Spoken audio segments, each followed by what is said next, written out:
আইসিসির অবিশ্বাস্য চিঠি, মোস্তাফিজকে বাদ দিলেই ভারত নিরাপদ, বিস্ফোরক আসিফ নজরুল। আসসালামু আলাইকুম। টি-20 বিশ্বকাপ শুরু হতে এক মাসও বাকি নেই, অথচ মাঠের লড়াইয়ের চেয়ে এখন মাঠের বাইরের নাটকীয়তা সব সীমা ছাড়িয়ে গেছে। ভারতের মাটিতে নিরাপত্তা শঙ্কা নিয়ে বিসিবি যখন অনড়, তখন আইসিসি পাঠিয়েছে এক অভাবনীয় চিঠি।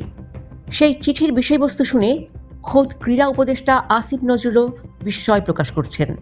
আইসিসি বলছে, মোস্তাফিজুর রহমান যদি বাংলাদেশ দলে থাকেন তবে নাকি দলের নিরাপত্তা ঝুঁকি আরও বাড়বে। এ কেমন যুক্তি? একজন ক্রিকেটারকে বাদ দেওয়ার শর্তে কি তবে বিশ্বকাপ খেলতে হবে বাংলাদেশকে? বিস্তারিত থাকছে প্রতিবেদনে। আজ সোমবার বাফুফে ভবনে এক জরুরি সংবাদ সম্মেলনে যুব ক্রীড়া উপদেষ্টা অধ্যাপক আসিফ নজরুল এক চাঞ্চল্যকর তথ্য প্রকাশ করেন। তিনি জানান, আইসিসি নিরাপত্তা বিভাগ থেকে বিসিবিকে একটি চিঠি পাঠানো হয়েছে। সেখানে উল্লেখ করা হয়েছে, আসন্ন টি-20 বিশ্বকাপে ভারতের 3টি কারণে বাংলাদেশের নিরাপত্তা শঙ্কা বাড়তে পারে।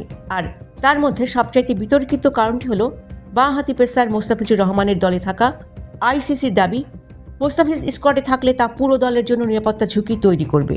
এই নাটকের সূত্রপাত গত 3 জানুয়ারি, যখন উগ্রপন্থীদের হুমকির মুখে মোস্তাফিজকে আইপিএল থেকে বাদ দিতে বাধ্য করা হয়। বিসিবি তখন প্রশ্ন তুলেছিল, একজন মোস্তাফিজকে যেখানে ভারত নিরাপত্তা দিতে ব্যর্থ, সেখানে পুরো দল কিভাবে নিরাপদ?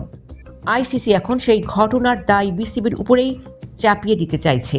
তাদের যুক্তি অনুযায়ী মোস্তাফিজকে বাদ দিলেই নাকি নিরাপত্তা পরিস্থিতি নিয়ন্ত্রণে থাকবে। ক্রীড়া উপদেষ্টা আসিফ নজরুল সরাসরি জানিয়েছেন, দেশের মর্যাদার বিনিময়ে আমরা বিশ্বকাপ খেলতে যাব না। তিনি আইসিসির এই প্রস্তাবকে জাতীয় অবমাননা হিসাবে দেখছেন। অন্যদিকে ভেন্যু নিয়ে আইসিসির শুভঙ্করের ফাঁকি তো আছেই। বিসিবি শ্রীলঙ্কায় ম্যাচ সরানোর আবেদন করলেও আইসিসি প্রস্তাব দিচ্ছে চেন্নাই আর তিরুবনন্তপুরমের। আইসিসি যুক্তি দেখাচ্ছে যে বাংলাদেশের আম্পায়ার সৈকত যদি ভারতে নিরাপদ থাকেন তবে দলও থাকবে। কিন্তু বিসিবির সভাপতি আমিনুল ইসলাম সাফ জানিয়ে দিয়েছেন, ভারতের অন্য ভেন্যু মানে তো সেই ভারতেই খেলা, যা বর্তমান পরিস্থিতিতে অসম্ভব। সরকারের উচ্চ পর্যায়ের সিদ্ধান্ত ছাড়া বিসিবি এখন এক চুলও নড়তে রাজি নয়।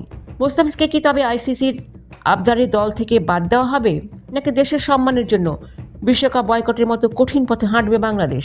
আপনার কি মনে হয়, আইসিসি কি ভারতের হয়ে দালালি করছে? কমেন্টে আপনার ক্ষোভ বা মতামত জানান।